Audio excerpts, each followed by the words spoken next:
हरिः ॐ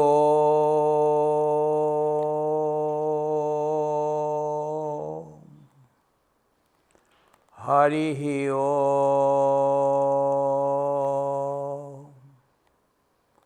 हरिः ॐ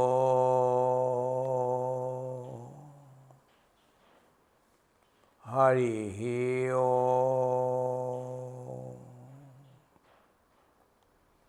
हरये नमः हरये नमः हरये नमः ॐ शान्ति शान्ति शान्तिः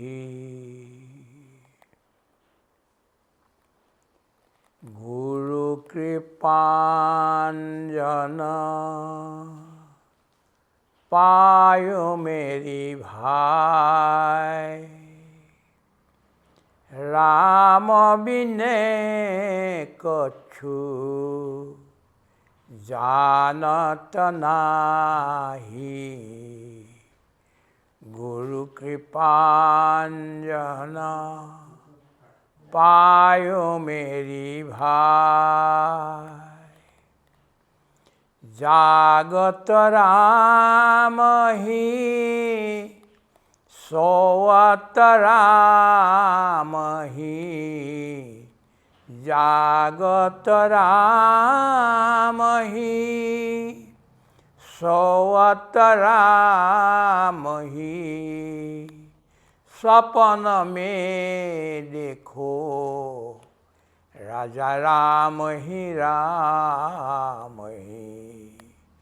स्वपन में देखो राजा राम ही गुरु कृपांजन पायो मेरी भाई राम बिनै कछु जानत नाही गुरु कृपांजन एक जनार्दनी भावहिनी का एक जनार्दनी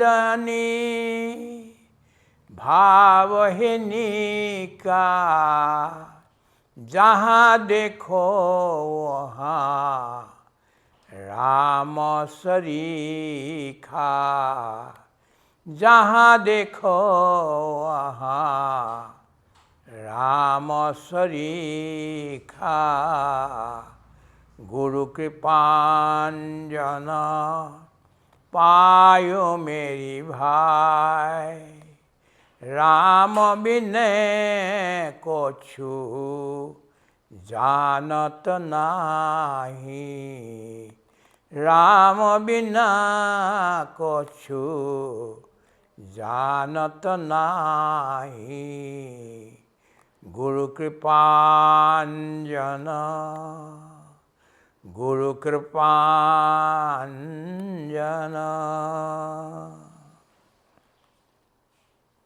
समस्त जनके प्ৰণাম জনোৱা হৈছে। ঈশা উপনিষদত আমি আগবাঢ়ি আহি আজি ৬ষ্ঠ নম্বৰৰ মন্ত্ৰ পাইছোহি। ইয়াহাতু সৰ্বাণি ভূতানি আত্মনিয়েব অনুপশ্যতি সর্বভূতেষু চ আত্মানাম ন ততঃ বিযুগুপ্স্যতে ন ততো বিযুগুপ্স্যতে। ওম শান্তি শান্তি শান্তি।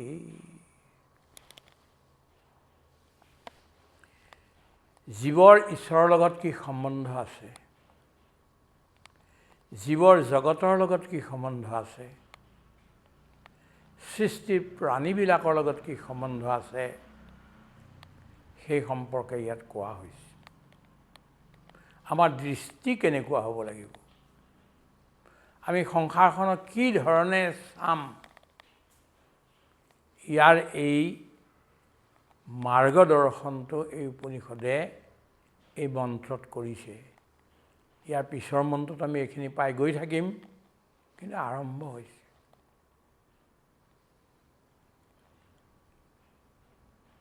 তুমি যিকোনো বস্তুক, সন্মুখৰ বস্তুবিলাকক ভেদ ভাৱনাৰে নাচাবা। য়স্তু সৰ্বাণি ভূতানি, গোটেই জীৱবিলাকক মোতেই আছে বুলি ধৰি লোৱা। আত্মনিয়েব অনুপশ্যতি, বাৰ বাৰ তুমি দৰ্শন কৰা কি মোতেই সকলো জীৱ বৰ্তি আছে। সৰ্বভূতেষু চ আত্মানাম, সকলো ভূতবিলাক, আত্মাতো সকলো ভূত আছে আৰু ভূততো সকলো আত্মা আছে, দুইটাৰে পৰস্পৰৰ পূৰক। কিন্তু শেষত গৈ এই গোটেইবিলাকেই আত্মালৈকে যাব লাগিব, ব্ৰহ্মলৈকে যাব লাগিব। মুঠতে ব্ৰহ্মহে ব্ৰহ্ম আছে। যত দেখা শুনা মানে সবে স্বপ্ন সম, হৰিময় দেখি দূৰ কৰা মতি ভ্ৰম, সমস্ত ভূতকে দেখি বেকনাৰায়ণ, আতপৰে আন ধৰ্ম সবে বিড়ম্বন।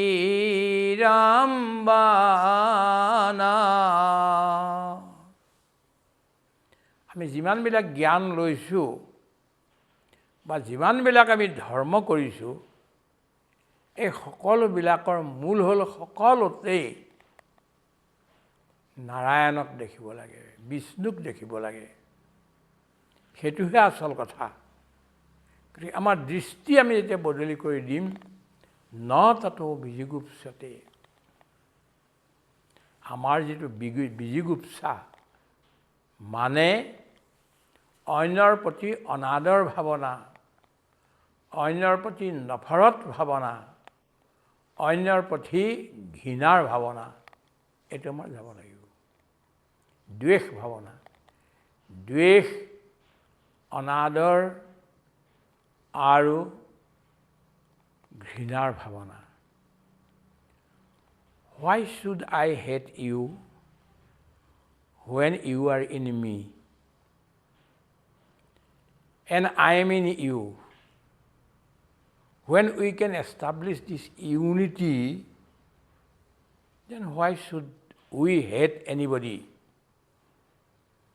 মানৱৰ যি শব্দকোষ আছে তাত হেট বা ঘৃণা এই শব্দটো আহিবই নালাগে। কিন্তু সকলো ভাষাৰ সকলো কোষতে ঘৃণা শব্দটো আছে, নফৰত ভাৱনাটো আছে, জিলাচি, পৰশ্ৰীঘাতৰ ভাৱনা এই বস্তুটোও আছে। গতিকে এইবিলাক আমি লাহে লাহে কম কৰিব লাগিব। যদিও আমাৰ কোষবিলাকত, শব্দ কোষবিলাকত আছে, তাৰ ব্যৱহাৰটো আমি লাহে লাহে কমাই আনিব লাগিব। কমাওঁতে কমাওঁতে এনেকুৱা এটা অৱস্থা হ'বগৈ লাগিব যে এই শব্দটো অপ্ৰচলিত হৈ গ'ল, আনইউজড, অবছলেট, নট নেচেচেৰী, এনেকুৱা এটা অৱস্থালৈ আমি আহিব লাগিব। শব্দবিলাকক ভালকৈ ব্যৱহাৰ কৰিবৰ কাৰণে গীতাই অধ্যয়নৰ কথা কৈছে। গীতাৰ 17 অধ্যায়ত যে আমি স্বাধ্যায় আচৰে নিত্য, আমি সদায় যে স্বাধ্যায় অধ্যয়ন কৰিব লাগে, ভাল ভাল পুস্তকৰ ভাল ভাল বিচাৰৰ ভাল ভাল শব্দবিলাক যে আমি সংগ্ৰহ কৰিব লাগে, এই কথা গীতাত কোৱা হৈছে। কেলৈ কোৱা হৈছে? বেয়া শব্দবিলাক যিবিলাক আগতে ওলাইছিল, এই শব্দবিলাক যিবিলাক ওলাল, হয়তো সেইবিলাক অজ্ঞানতাৰ কাৰণে ওলাল বা কোনোবা আকস্মিক ঘটনাৰ কাৰণে এই শব্দবিলাক ওলাই গ'ল আৰু থাকি গ'ল। এতিয়া এই শব্দবিলাককো আমি লাহে লাহে মানৱৰ কোষবিলাকৰ পৰা বিদায় দিব লাগিব আৰু নতুন নতুন শব্দ আমি গঢ়িব লাগিব, যি আমাৰ সাধনাক আগবঢ়াই লৈ যায়। এতিয়া ধৰি লওক সাধনা শব্দটো, সাধন শব্দটো আছিল, কিন্তু সাধন শব্দটো সাধনা কৰাৰ কামটো কবিগুৰু ৰবীন্দ্ৰনাথ ঠাকুৰে ব্যৱহাৰ প্ৰথমতে কৰিলে। সামূহিক সাধনা, সামূহিক উত্থান, সামূহিক সমাধি, এই শব্দটো কিন্তু আমাৰ ৰামকৃষ্ণ পৰমহংসদেৱে কৰিলে। দৰিদ্ৰ নাৰায়ণ শব্দটো বিবেকানন্দই আৰম্ভ কৰিলে। আগতে দৰিদ্ৰ শব্দটো আছিল, নাৰায়ণ শব্দটোও আছিল, কিন্তু দৰিদ্ৰ আৰু নাৰায়ণ দুয়োটা শব্দকে একেলগে গোটাই এটা শব্দ, এটা কইনিং কৰা নতুনকৈ দৰিদ্ৰসকলো আমাৰ কাৰণে নাৰায়ণ, হৰিজন, এই যিসকলক আমি তেনেই তলৰ শ্ৰেণীৰ নিকৃষ্ট লোক জাতি বুলি ভাবি আছিলোঁ, এতিয়ালৈকে যিসকলৰ ওপৰত আমি শোষণ, শাসন, ঘৃণা আদি গোটেইবিলাক কৰি আছিলোঁ, মহাত্মা গান্ধীয়ে সেইসকলক হৰিজন বুলি ক'বলৈ ধৰিলে। ইয়াৰ অৰ্থ, কোৱাৰ অৰ্থ এইটোৱেই, ন ততো বিজুগুপ্সতে, যেতিয়া আমাৰ সকলোকে আমি আত্মাত দেখা পাম আৰু আমাৰ সকলোতে আত্মাক দেখা পাম, জীৱবিলাকক আত্মাত আৰু আত্মাত জীৱবিলাকক দেখাৰ এই দুই ধৰণৰ পদ্ধতি আমি গ্ৰহণ কৰি একত্ৰৰ ফালে যাব লাগিব। ঘৃণাৰ ভাৱনা বা নফৰতৰ যিটো ভাৱনা আছে, সেই ভাৱনাবিলাক আমি লাহে লাহে এৰিব লাগিব। এৰাৰ লগে লগে আমি শান্তি পাম, সুখৰ হ'ব সমাজখন। কিমানবিলাক দেখা গৈছে আজি যিবিলাক ৰাজনীতি চলিছে, পাৰ্লিয়ামেণ্ট চলিছে বা বিভিন্ন ধৰণৰ চলিছে, কিমান ইজনে সিজনৰ প্ৰতি ঘৃণাৰ ভাৱনা, শত্ৰুতাৰ ভাৱনা চকুৱে মুখে শব্দই ওলাই যায়। বেয়া লাগে। এখন ৰাষ্ট্ৰত য'ত গণতন্ত্ৰ আছে, সকলোৰে অধিকাৰ আছে, সকলোৰে মতাধিকাৰ আছে, ভোটাধিকাৰ আছে, সকলো সমান বুলি ভবা যায়, ৰাষ্ট্ৰপতিৰ পৰা ধৰি ৰাস্তাত ৰিক্সা চলোৱা এজন ব্যক্তিলৈকে সকলো আমি সমান, যেতিয়া আমাৰ একেই ভোটৰ অধিকাৰ আছে, তেন্তে ইয়াৰ ভিতৰতে এই ভেদ ভাৱনা, এই ঘৃণাৰ ভাৱনা, এই খঙৰ ভাৱনা, এইবিলাক কিয় থাকিব লাগে? উপনিষদে কৈছে এইবিলাক দূৰ কৰা। কৰি এখন ৰাজ্য যদি বনাবলগীয়া হয়, ৰাম ৰাজ্য বনাবলগীয়া হয়, আত্মাৰ ৰাজ্য বনাবলৈ তৈয়াৰ কৰিবলগীয়া হয়, তেন্তে শব্দৰ ওপৰত তুমি মন দিয়া, শব্দ প্ৰয়োগৰ ওপৰত মন দিয়া। অশ্লীল শব্দ বা যিবিলাক শব্দই হৃদয়খন হানে, সেইবিলাক শব্দৰ ব্যৱহাৰ নকৰিবা। আৰু শব্দবিলাক প্ৰেমৰ বন্ধন তাত হ'ব লাগে, ইজনে সিজনক মৰমৰ ৰছীয়ে সৈতে বান্ধিব পাৰিব লাগে। এইটো আজিৰ এই উপনিষদৰ এই মন্ত্ৰৰ মানৱ জাতিৰ কাৰণে এটা ডাঙৰ সন্দেশ। এইধৰণে যদি আমি কৰোঁ, সকলোতে আমি ৰাম দেখিবলৈ ধৰোঁ। আত্মা মানে ৰাম, ৰাম মানে আত্মা। জড় চেতন জগ জীৱ যত সকল ৰামময় জানি, বন্দৌ সবকে পদকমল সদা জুৰি যুগ পানী।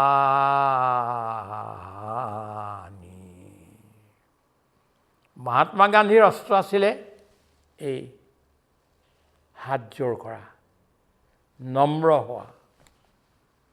বহুবিলাক নেতাক দেখা গৈছে তেওঁলোকৰ আঙুলিটো ওপৰত উঠি থাকে। অসমত এটা কথা আছে, বিশেষকৈ যদি কাৰোবাৰ এই আঙুলিটো ওপৰলৈ উঠিলে, এজনক যদি আমি আঙুলি টোৱাই কথা ক'লোঁ, বৰ অপমান পায়। আমাৰ মানুহ যেতিয়া যায়, এজনৰ আগেদি হাতখন ওপৰলৈ আগলৈ দি নম্ৰতাৰ সৈতে যায়। ভগৱানৰ ওচৰৰ পৰা আহিবলগীয়া হ'লে বা ভকতৰ মাজেদি গ'লে গামোচাখনে ৰাস্তাটো মুচি পেলাই যায়। এইবিলাক নম্ৰতাৰ কথা আছিল এটা সময়ত। লাহে লাহে এইবিলাক কমিছে। এইবিলাক আহিছিল উপনিষদৰ পৰাই, গীতাৰ পৰাই আহিছিল, বেদৰ পৰাই এই শব্দবিলাক আহিছিল, ভাগৱতৰ পৰাই এই শব্দবিলাক আহিছিল। সেই শব্দবিলাকক আমি ৰক্ষা কৰিব লাগিব। আমি মনত ৰাখিব লাগে, ন ততঃ বিজুগুপ্সতে, যিহেতু সকলোতে আত্মা আছে, তেনে কাকো আমি ঘৃণা কৰিব কথাটো নাথাকে। বাৰ বাৰ ঘূৰাই ঘূৰাই এই কথাটো আমি ক'ব লগা হৈছে এইকাৰণেই যে সমাজখন বহুত বিষম হৈ গ'ল। মাজৰ সময়ত আৰম্ভ হ'ল আৰু এতিয়া বিজ্ঞানৰ সুবিধা লৈ আৰু আমি বিষমতা বেছি বঢ়াইছোঁ। এফালে বিজ্ঞানে সকলো বস্তুত সমতা আনিছে, ইলেক্ট্ৰিচিটি সকলোৰে কাৰণে সমান। অন্য যিবিলাক বিজ্ঞানৰ বস্তু সেইবিলাক সকলোৰে সৈতে সমান, কিন্তু মনটো আমি বৈজ্ঞানিক কৰিব পৰা নাই। আমাৰ মনবিলাক বহুত পিছত ৰৈ গ'ল, বৈজ্ঞানিক নহ'ল মন। আধ্যাত্ম আৰু বিজ্ঞানৰ সমন্বয় কৰিবলৈ এফালেদি উপনিষদ আৰু অন্যফালে বিজ্ঞানৰ নতুন নতুন আৱিষ্কাৰ। আজি বৈজ্ঞানিকে কৈছে যে তোমাৰ এইটোৱেই ৰূপ নহয়, তুমি কণ কণত বিয়পি আছা, বালিৰ ক্ষুদ্ৰ কণবিলাকতো তুমি আছা। এই কথাটো বুজি লৈ সেই চেতনাটোক ধৰিবলৈ যত্ন কৰা। বিশ্ব ব্ৰহ্মাণ্ডৰ অনেক গ্ৰহ তৰা নক্ষত্ৰ আছে, তাতো তোমাৰ ৰূপ আছে। সেইটোক তুমি বিচাৰা। এতিয়া তোমাৰ পৰা আঁতৰি থকা কিন্তু তোমাক ভাল পোৱা আৰু তোমাৰ লগত মিলিবলৈ বিচৰা, তোমাৰ লগত এক হৈ যাবলৈ বিচৰা সেই যিটো সত্তা, তোমাৰ এই সত্তা, সেই সত্তাটোৰ লগত তুমি আকৌ মিলিবলৈ যত্ন কৰিব লাগিব। যদেৱেহ তদমূত্ৰ যদমূত্ৰ তদন্বিহ মৃত্যু স মৃত্যুমাপ্নোতি য়ৈহ নানেব পশ্যতি। যিটো বস্তু হে প্ৰাণী, হে জীৱ তোমাৰ ভিতৰত আছে, সেইটোহে বিশ্ব ব্ৰহ্মাণ্ডত আছে। যিটো তোমাৰ ভিতৰত নাই, সেই বস্তু বিশ্ব ব্ৰহ্মাণ্ডতো নাই। গতিকে বিশ্ব ব্ৰহ্মাণ্ডৰ সত্য আৰু তোমাৰ সত্য, তোমাৰ অস্তিত্বৰ বিশ্ব ব্ৰহ্মাণ্ডৰ অস্তিত্ব, এই দুয়োটাতে যদি পাৰ্থক্য কৰা, তেন্তে তোমাৰ মুক্তি নহ'ব। এক মৃত্যুৰ পৰা আৰু গভীৰ মৃত্যুলৈ তুমি গুচি যাবা। আমি ইয়াৰ 2-3টা মন্ত্ৰৰ পিছত আমি এই বিষয়টো পামগৈ। বিদ্যা আৰু অবিদ্যা, সম্ভূতি আৰু অসম্ভূতি, এই দুয়োটাতে আমি কেনেকৈ এক মৃত্যুৰ পৰা গভীৰ মৃত্যুলৈ গুচি যাওঁ, কিন্তু সেই মৃত্যুৰ পৰা আমি ওপৰলৈ উঠি কেনেকৈ অমৃত অশ্নুতে অমৃতক কেনেকৈ পান কৰিব পাৰিম, তাৰ কাহিনীও আমি শুনিবলৈ পাম, বুজিবলৈ পাম, পঢ়িবলৈ পাম, চিন্তন কৰিবলৈ পাম। গতিকে বহুত গভীৰ এই উপনিষদ, কম মন্ত্ৰৰ যদিও তাত গোটেই সমস্ত উপনিষদবিলাকৰ আৰম্ভণিতে ইয়াক দিয়া হৈছে ঈশা উপনিষদ। গতিকে ঈশ্বৰ সকলোতে আছে আৰু সেই কথাটো আমি বুজি দেহৰ সিপাৰলৈ গৈ আমি আত্মাক চাব লাগিব। যে যে ভেতে ভূত তেতে মানিজে ভগৱন্ত, হা ভক্তি যোগ নিশ্চিত জান মাঝা। জ্ঞানেশ্বৰ মহাৰাজে গীতাৰ ৯ম অধ্যায়ৰ ভাষ্য কওঁতে এই কথাটো কৈছিল, যে ভেতে ভূত, যিমান জীৱক তুমি লগ পোৱা, যেতিয়াই যেনেকেই লগ পোৱা, সাপক লগ পালে সাপক, বাঘক লগ পালে বাঘক, পৰুৱাক লগ পালে পৰুৱাক, চৰাইক লগ পালে চৰাইক, মানৱক লগ পালে মানৱক, ভেতে ভূত তেতে মানি যে ভগৱন্ত, সেই সকলোকে ভগৱন্ত বুলি মানা। ভক্তি যোগ নিশ্চিত, এইটো হ'ল নিশ্চিত ভক্তি যোগ। জানো আধা, হে অৰ্জুন তুমি বুজি লোৱা, এইটোৱে ভক্তি যোগ। সকলোতে ভগৱান আছে, হৰিময় দেখি কৰা পৃথিৱী পৰ্যতি, পৃথিৱীখনক তুমি ঘূৰি ফুৰা ঈশ্বৰক দেখি। সেইকাৰণে ঋষিমুনিসকলে, সাধুসন্তসকলে, মহাপুৰুষসকলে একে ঠাইতে ৰৈ নাথাকে। তেওঁলোকে যাত্ৰা কৰে, তেওঁলোকে তেওঁলোকৰ নিবাসস্থান বদলি কৰে। মহাপুৰুষ মাধৱদেৱে ২৪ বাৰ তেওঁৰ আশ্ৰম বদলি কৰিবলগীয়া হৈছিল, আৰু শ্ৰীমন্ত শংকৰদেৱে ১৪ বাৰ। এঠাইত ৰৈ থকা নাই, তেওঁলোকে ঘূৰি ফুৰিছে, যাত্ৰা কৰি ফুৰিছে, বিচাৰৰ প্ৰচাৰ কৰি ফুৰিছে, আৰু এই গোটেইবিলাকতে বেলেগ বেলেগ পৰিস্থিতিত, বেলেগ বেলেগ ৰূপত জীৱবিলাকক দেখি তেওঁলোকক হৰিময় ভাবিবৰ কাৰণে, ভগৱন্ত বুলি ভাবিবলৈ সাধনা তেওঁলোকে কৰিছে। নিজে সাধনা কৰি তাত উপলব্ধিও কৰিছে, আৰু অন্য ভকতসকলকো সেই সাধনা কৰিবলৈ লগাইছে, আৰু সকলোতে ভগৱান দেখিব লাগে। ইয়াৰ মূলটো এই উপনিষদত এনেধৰণৰ দিয়া হৈছে, আৰু কালিলৈ আমি আৰু বেছিকৈ পাম। এই বিষয়টোৰ ওপৰতে কালিলৈ ৭ নম্বৰ যি মন্ত্ৰ হ'ব, তাত আৰু বিস্তৃতভাৱে এই কথাখিনি ৰখা গৈছে। তেতিয়াহ'লে আমি ব্ৰহ্মজ্ঞানী, ঈশ্বৰ ভক্ত, শ্ৰীকৃষ্ণৰ ভক্ত আমি তেতিয়াহে হ'ম, যেতিয়া আমি সকলোতে শ্ৰীকৃষ্ণৰ ৰূপ দেখিবলৈ পাম। হৰি ওম শান্তি শান্তি শান্তি।